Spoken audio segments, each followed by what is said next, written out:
Throughout most of human history, both the population and the economy grew extremely slowly.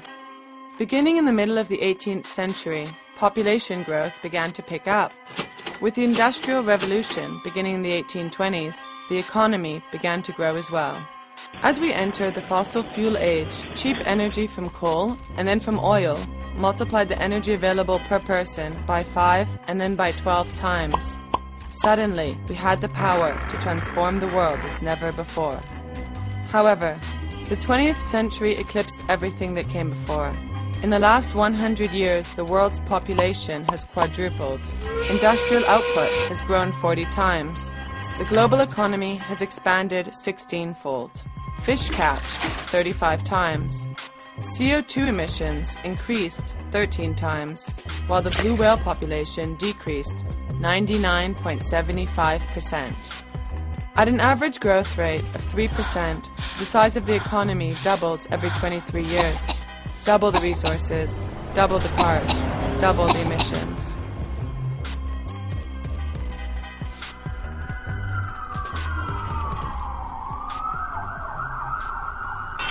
2009 began with a sinking global economy paralyzed by a worldwide credit crunch, bank failures, and investor panic from Wall Street to Tokyo. Could Europe go into economic meltdown? That is a very scary world. The United States is not expected to drive global economic growth. A bad situation could become dramatically worse. Some are beginning to suggest that the global financial crisis may be receding.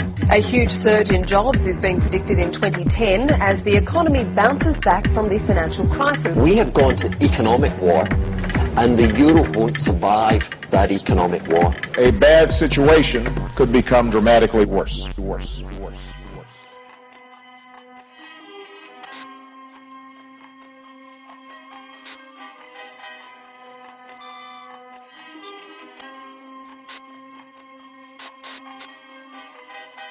This is not just a financial crisis. It's also a crisis of poverty and inequality, energy, water. In addition to the poverty, inequality, social crisis, the ecological crisis is the most serious one. If what we have had is not sustainable, let's stop. Let's stop moving in the same direction. Let's change our direction. I think the current crisis is providing us with an opportunity to rethink what we think an economy is for, what we want from an economy, and whether we can find a better way to design our economy. Is anybody talking about less growth?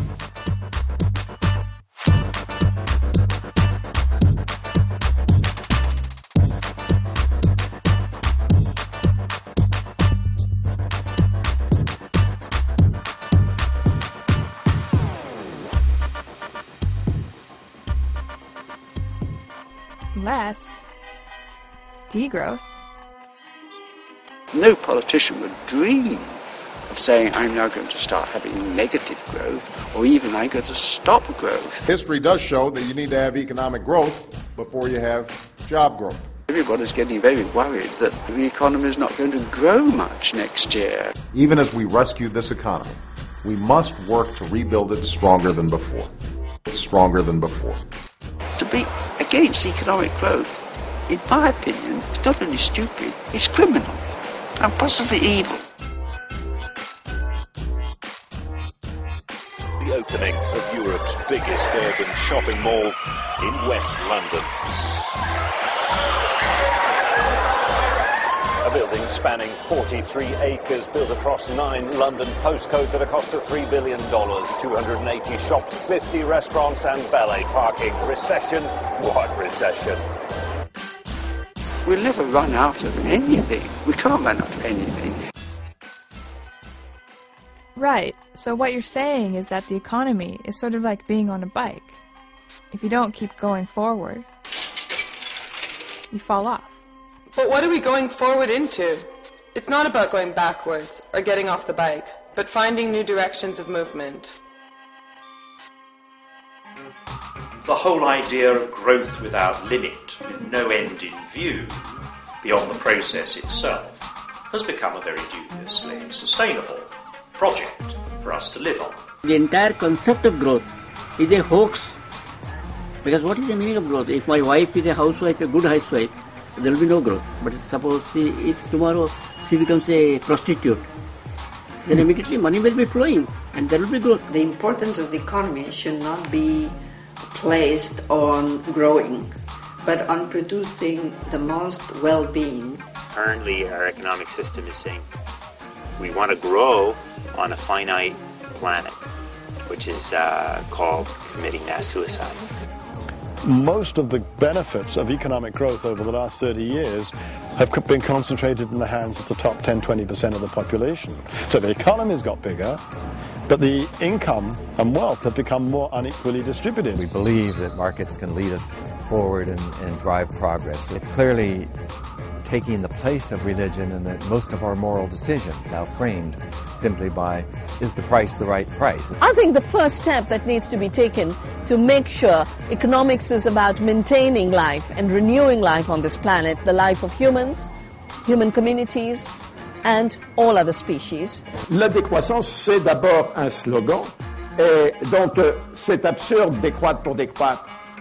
Mais précisément c'est provocateur parce que croître pour croître, est-ce que ce n'est pas aussi absurde? For me, the growth is a physical question, how to decrease the physical impacts of the economy without a decrease in well-being. It's a very controversial issue, this one of the growth. So we can claim for degrowth, but then how are we going to do it? Are we ready to start working 2 hours less, for instance? As to what an economy that didn't rely on growth would look like, growth in leisure time. If you have to work less, for most of us, that's actually a good thing. I think that's the longer-term future for us, is just a reallocation of how we spend time. This shorter work week gives us all more leisure time. La societat actual s'ha passat de rosca. El decreixement és l'opció prenda d'urgència per no caure en un col·lapse. Maybe we can grow our compassion, we can grow our love, we can grow our understanding, we can grow knowledge, we can learn new skills, and we have plenty of areas to grow and have exciting life and challenging life, but growing in materialism is not part of the economics that can work.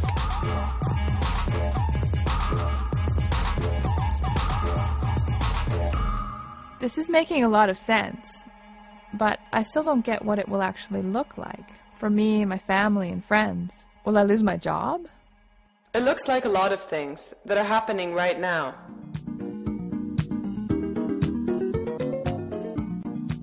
You can work with 1 day a week and get by. If you live simple, that's kind of the idea. Part of what I've been talking about with this radical simplicity is how do we not become a slave. But the cabin is small. It's only a few hundred square feet, so if in 20 minutes you have your heat, you know, you could go out and work in 20 minutes. What are you going to make, $5? So you could either, in economic terms, you could either go out and cut your wood or go and sit at a job you don't like. And you'll probably come out a little ahead doing it yourself.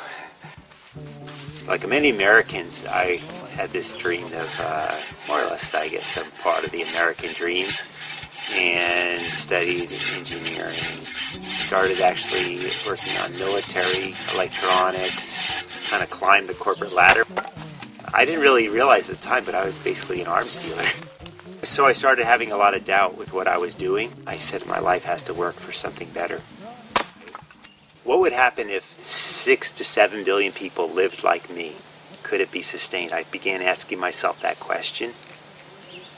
And it was clear that you couldn't. So then I thought, I don't want it if everyone can't have it. I don't want a house bigger than everyone on the planet can have. I don't want a vehicle that only the rich can have, only the privileged few. And I ran the numbers, and I realized in 1889 I would be able to live on $5,000 a year. So I just went in and gave my notice on Monday, and that was 20 years ago. So this living simple on the land allows you to have your creative energy for your own life, and then the good of all is the ultimate, we think. Degrowth is, in a way, instead of getting bigger materially, getting smarter materially. But what about if you live in the city?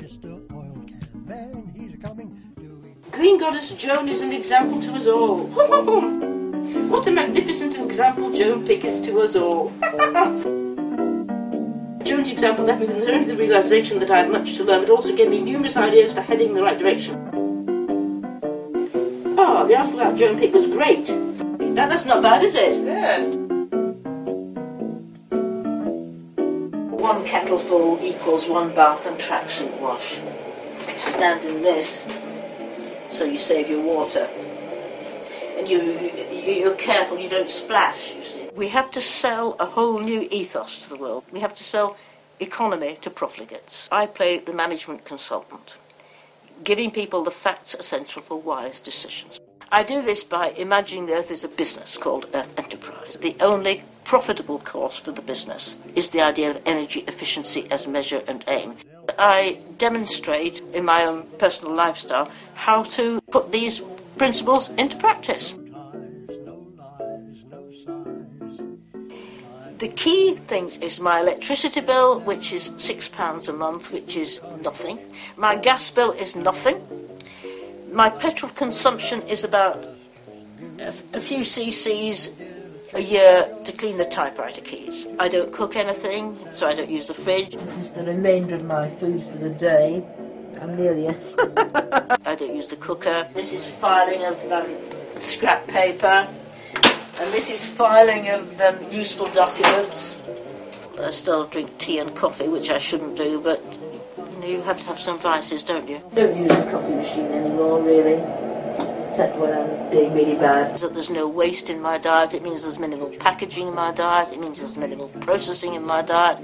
And this is how people reckon that I was the lady with the smallest carbon footprint. And what about travel? Is there anything that you would motivate you to get in a car? No. I run everywhere. This means that I can keep my local patch, the whole of South London, under constant survey.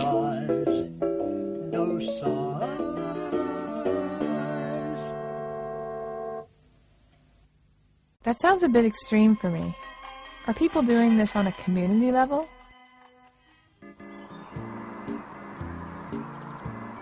Lewis has been a transition town now for just over 2 years.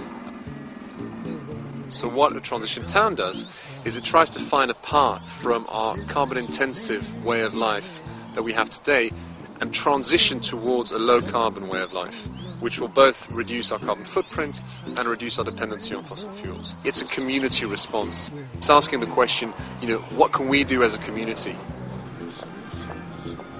A local currency can only be spent with local traders. Supermarkets and chains can't take them, so that it makes people go into local shops and it gives them a reason to shop locally.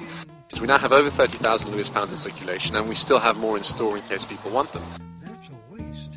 You buy your Lewis pounds in an issuing point, and then you go to a shop and you pay for your goods with Lewis pounds. The trader will then take the Lewis pounds and they will give them back in change to the next person who comes who wants Lewis pounds in their change. And that's how it keeps circulating.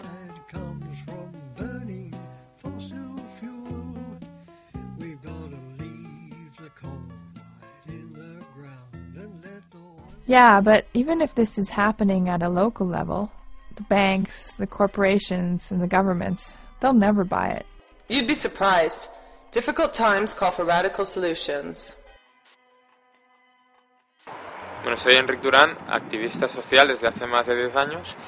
Desde entonces me he dedicado a tratar de fomentar redes. Primero lo hice desde el movimiento antiglobalización, luego lo hice desde el movimiento por el decrecimiento. Y en el año 2005 decidí empezar una acción de expropiación a los bancos.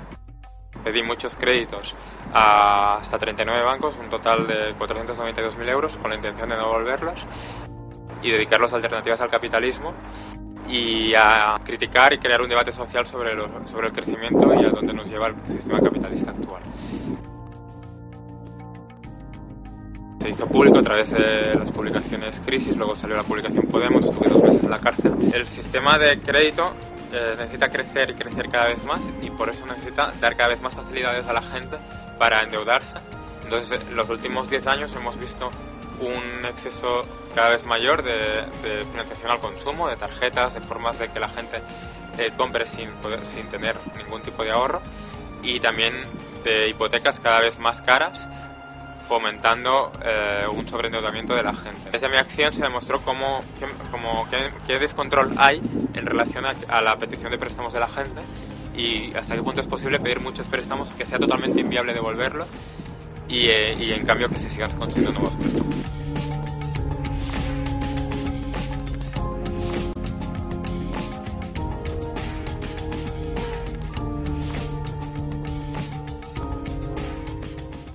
La idea es dejar aproximadamente 10 millones de barriles de petróleo bajo tierra con el enorme beneficio ambiental, con la condición de que la comunidad internacional y principalmente los países desarrollados, que han sido los principales actores, y hay que decirlo, de esas emisiones de carbono que se encuentran en la atmósfera, colaboren con este propósito. So the president has proposed leaving the oil in the ground and continuing to provide these global and local ecosystem services if there was a financing mechanism to kind of replace the lost income, because Ecuador is yet dependent on oil. So we looked at what level of benefits are provided globally which would justify that kind of payment. And certainly, Yasuni provides $1 to $5 billion of benefits if you take into account climate change and biodiversity and flood protection and all these benefits each year. So it's certainly of greater value than the oil reserve. In Canada, we have the Canadian Institute of Wellbeing, which is in the process of developing a Canadian Index of Wellbeing, which will be a much richer record of how well Canadians are doing with respect to environment and health and quality of life in many respects. And it's that kind of change that we're seeing in other countries. President Sarkozy in France in 2009, he appointed a new commission with some top economists who very late they have discovered that economic growth is not the sort of unique objective. And Sarkozy, he said, la joie de vivre is more important than economic growth. Well, I don't know why he really believes this, perhaps because he has a happy domestic situation with Carla Bruni, but in fact, he's totally right.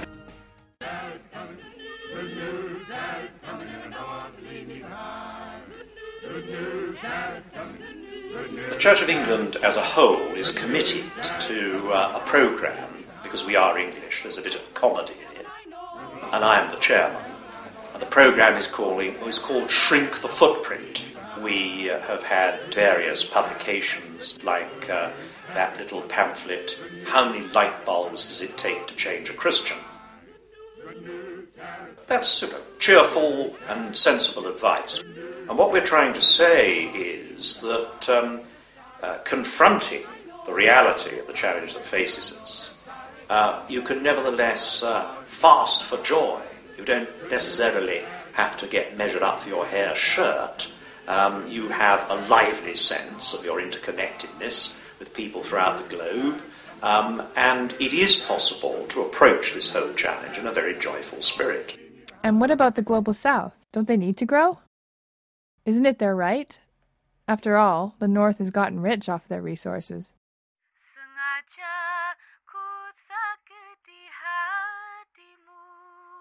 The reason we have hunger with 1 billion people starving, another 2 billion people diseased because of the wrong kind of eating, is because of the mismeasure on which the global economy is based. My comments on slowing growth rates are specifically directed at the rich countries. So I think we have to leave some room for poorer countries to benefit from growth. What the world is needing now so bad is fairness, equity, fairness. And the Northern Hemisphere hasn't been fair. Some people say, well, what will happen in the South, in the poor countries? They are not going to be able to export so much to us. But not everybody agrees with this, because many of these exports from Latin America, from Africa now, are phosphorus, oil, gas, coal, copper, bauxite for aluminium, sometimes gold, also paper pulp, also perhaps ethanol or biodiesel for cars in the north. All these exports from the south of raw materials they really destroy the environment, because all this is now taken from what we call the commodity frontiers. We are going to lose our water.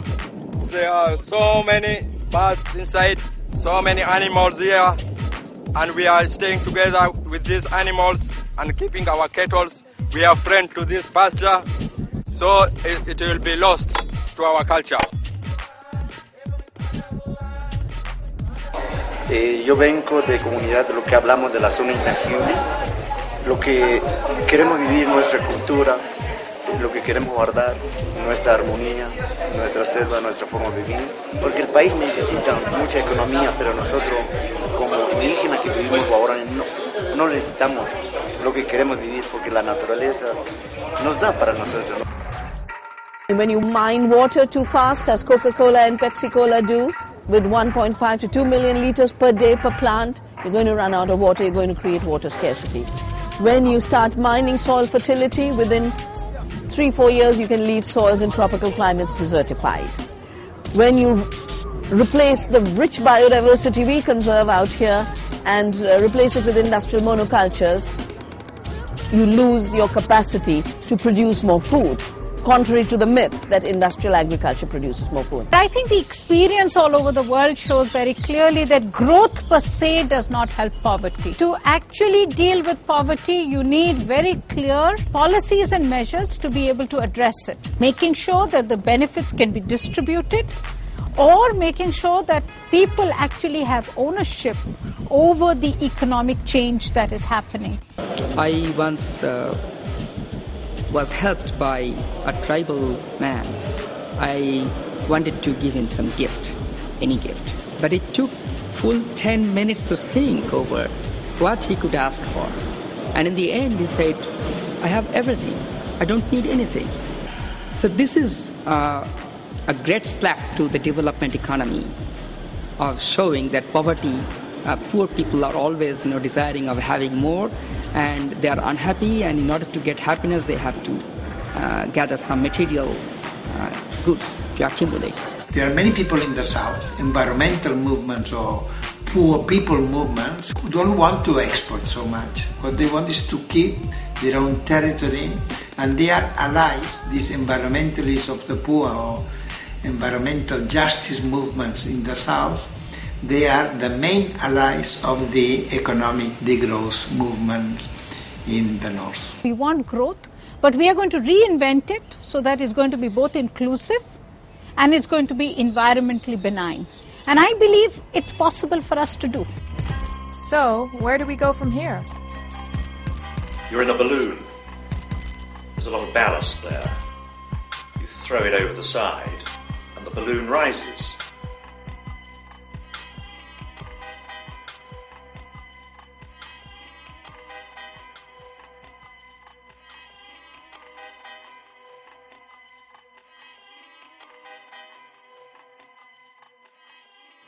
Conchera soy y no me compadezcan. Si estas son especies que dan los manglares y los camaroneros no se han dado cuenta que nos han quitado la luz de la vida que Dios nos brindó, el sustento diario con honestidad. Y dicen los ricos que poseen dinero, que todo lo tienen con facilidad. Si el rico mirara la ley de la vida que Dios nos brindó, él no se creyera más útil que el pobre y no nos trataran con tanta crueldad. A Dios le rogaran como ruega el pobre con necesidad. Que Dios le dé fuerza a seguir en la lucha y defender el manglar. A Dios le rogaran como ruega el pobre con necesidad. Que Dios le dé fuerza a seguir en la lucha y defender el manglar. Y entonces, ¿qué quieren? ¿Qué quieren que haga? ¿Que me ponga alegre como en día de fiesta? mientras los manglares están terminando. Quieren que me ría, quieren que la risa me ensanche la cara como tonta. Si hasta los gobiernos negociaron los manglares, conchera soy y no me compadezcan.